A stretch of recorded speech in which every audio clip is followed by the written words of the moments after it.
কোটা সংস্কার আন্দোলন হঠাৎই রূপ নেয় চরম সহিংসতায়। শিক্ষার্থীদের আন্দোলনে ঢুকে পড়ে দুর্বৃত্তরা, যার প্রমাণ রাজধানী সহ দেশের বিভিন্ন জেলার সরকারি বেসরকারি স্থাপনায় আগুন, অসংখ্য যানবাহন পুড়িয়ে দেওয়া। এই ধরনের সহিংসতা কোনোভাবেই শিক্ষার্থীরা করতে পারেন না, এমন মত আইনশৃঙ্খলা রক্ষাকারী বাহিনীর ঊর্ধ্বতন কর্মকর্তাদের। বিএনপি জামাত চক্র এই দেশবিরোধী জঘন্য তাণ্ডবলীলা চালিয়েছে, যা দিবালুকের মতো স্পষ্ট। কারফিউ জারির পর ঢাকা থেকে পালিয়ে আশপাশের এলাকাসহ বিভিন্ন স্থানে আত্মগোপনে চলে গেছে সহিংসতাকারীরা, এমন তথ্য পাওয়ার কথা বলছে গোয়েন্দারা। কেরানীগঞ্জের হাসনাবাদ এলাকায় শিবিরের একটি আস্তানায় অভিযান চালিয়ে ৫ জনকে গ্রেফতার করেছে পুলিশ। তাদের মধ্যে রয়েছেন ঢাকা জেলা দক্ষিণের ইসলামী ছাত্র শিবিরের বিজ্ঞান ও পাঠচক্র বিষয়ক সম্পাদক আব্দুল কাদের জিলানী, মানব সম্পদ উন্নয়ন বিষয়ক সম্পাদক নাজমুল হোসেন। বাকিরাও রয়েছেন সংগঠনের বিভিন্ন পদে। পুলিশ বলছে, দীর্ঘদিন ধরে এই আস্তানাটি শিবিরের ঢাকা জেলা দক্ষিণের প্রশিক্ষণ কেন্দ্র হিসেবে ব্যবহার হতো। উদ্ধার করা হয়েছে শিবিরের বিভিন্ন লিফলেট ও পুস্তিকা। গ্রেফতারকৃতদের কাছ থেকে জব্দ করা মোবাইল ও বিভিন্ন ইলেকট্রনিক ডিভাইসে তথ্য প্রমাণ অনুযায়ী কোটা সংস্কার আন্দোলনে ভর করে সারা দেশে সহিংসতা ছড়িয়ে দেওয়ার পরিকল্পনা ছিল শিবিরের। স্বপ্নচারী, কাশফুল, বাঁশের কেল্লা সহ বেশ কয়েকটি টেলিগ্রাম গ্রুপে এসব প্রমাণ পেয়েছে পুলিশ। স্বপ্নচারী গ্রুপে ঢাকা জেলা দক্ষিণের ইসলামী ছাত্র শিবিরের সাধারণ সম্পাদক মাহবুবুর রহমান সিয়াম তার একটি বার্তায় লিখেছেন, দোহার নবাবগঞ্জ, কেরানীগঞ্জ সকল শাখা এখন থেকেই প্রস্তুত থাকুন। বৃহত্তর কর্মসূচি আসতে যাচ্ছে। ডাক আসার সাথে সাথে সকল জনশক্তি সহ আমজনতাকে সঙ্গে নিয়ে ময়দানে জালিম শাহীর বিরুদ্ধে ঝাঁপিয়ে পড়তে হবে। ইতিমধ্যেই কেন্দ্র গ্রিন সিগন্যাল দিয়ে দিয়েছে, সকলেই প্রস্তুতি গ্রহণ করুন। যে কোনো সময় নেট বন্ধ করে দেয়া হবে, তাই অফলাইনে সাংকেতিক শব্দের মাধ্যমে কথা বলা হলে বাকিটা বুঝে নিবেন। টেলিগ্রামের কাশফুল গ্রুপে সিয়ামের দিক নির্দেশনা, আপনি আপনার থানার সভাপতি ও সেক্রেটারির সঙ্গে যোগাযোগ রাখুন। একই গ্রুপে আরেকজন লিখেছেন, ভাই ককটেল প্রয়োজন পুলিশকে প্রতিহত করার জন্য। শিক্ষার্থীদের হাতে বাটুল আর গুলতি তুলে দেওয়ার আহ্বান সিয়ামের। কিভাবে বাটুল দিয়ে আক্রমণ করা যায় সেই কৌশলও শিখিয়ে দেয়া হয়েছে।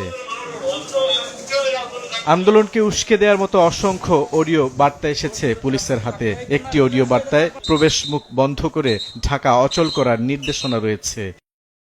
প্রিয় ভাইরা, আপনারা কেরানীগঞ্জ নবাবগঞ্জে যাদের সক্ষমতা আছে আসতে পারবেন। আপনারা কেরানীগঞ্জ হাসনাবাদ এইচআর কেন্দ্রিক থাকবেন দুপুর ৩টার আগে। আমরা ৩টার পরে ওদিকে মুভ করবো আর কি। আমরা ধুলাইখাল থেকে পুরো দক্ষিণ অঞ্চলের যে বিশ্ব রোডটা আছে এটা বিচ্ছিন্ন করে দেবো আর কি, আমরা কয়েকটা শাখা মিলে। এটা হবে হচ্ছে ৩টার পরবর্তী সময় থেকে রাত পর্যন্ত। তবে এই তথ্যটা আপনারা দায়িত্বশীল যারা আছেন, থানা সভাপতি, সেক্রেটারি এবং থানা দায়িত্বশীল ছাড়া অন্য কাউকে জানাবেন না স্পটের কথাটা। অফলাইনে বলে দিবেন। অফলাইন বলতে মোবাইলে না, সরাসরি আর কি মুখে বলে দিবেন। কথাগুলো খুব সাংকেতিক ভাবে বলবেন। ৩টার পরবর্তী সময়তে ওইদিকে মুভ করবে আর কি, সব শাখা একসাথে আসবে।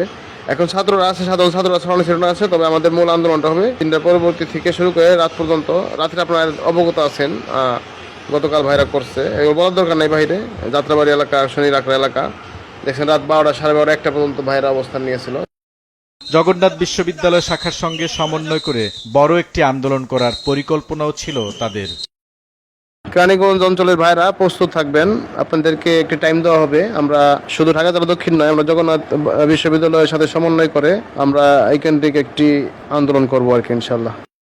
পুলিশ বলছে, ঢাকা কেন্দ্রীয় কারাগার দখলের পরিকল্পনা ছিল ইসলামী ছাত্র শিবিরের। মোবাইলের বিভিন্নভাবে আমরা যাচাই বাছাই করে তাদের স্পষ্ট নির্দেশনা এবং তাদের উপস্থিতি আমরা নিশ্চিত হয়েছি। আমরা ঢাকা জেলার শিবিরের দক্ষিণ শাখার যিনি বিজ্ঞান ও প্রযুক্তি বিষয়ক সম্পাদক তাকে গ্রেপ্তার করেছি এবং তার মোবাইল ডিভাইসে আমরা যে ধরনের নির্দেশনা পেয়েছি, স্পষ্টতই তারা একটি অ্যাপস ইউজ করে তারা গ্রুপ আকারে তারা মেসেজ দিচ্ছে এবং এই যে তারা পোস্তগোলা ব্রিজ হয়ে যে আমাদের এক্সপ্রেসওয়ে এটি তারা কেটে ফেলার বন্ধ করে দেওয়ার পাশাপাশি ঢাকা কেন্দ্রীয় কারাগারেও তাদের একটি পরিকল্পনার আমরা নিশ্চিত হয়েছিলাম এবং আমরা পরবর্তীতে আমাদের ব্যাপক তৎপরতার কারণে তাদের এইটি আমরা নস্যাৎ করতে সক্ষম হই। পুরো ঢাকাকে সারা দেশের সঙ্গে বিচ্ছিন্ন করার পরিকল্পনা ছিল তাদের, এমন তথ্য পাওয়ার দাবি পুলিশের। ছাত্র শিবিরের ঢাকা জেলার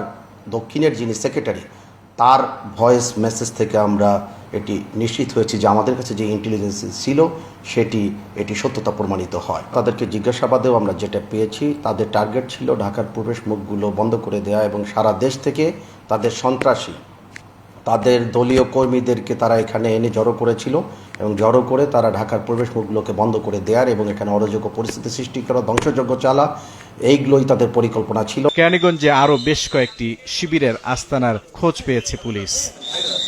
বুলবুল রেজা, সময় সংবাদ, ঢাকা।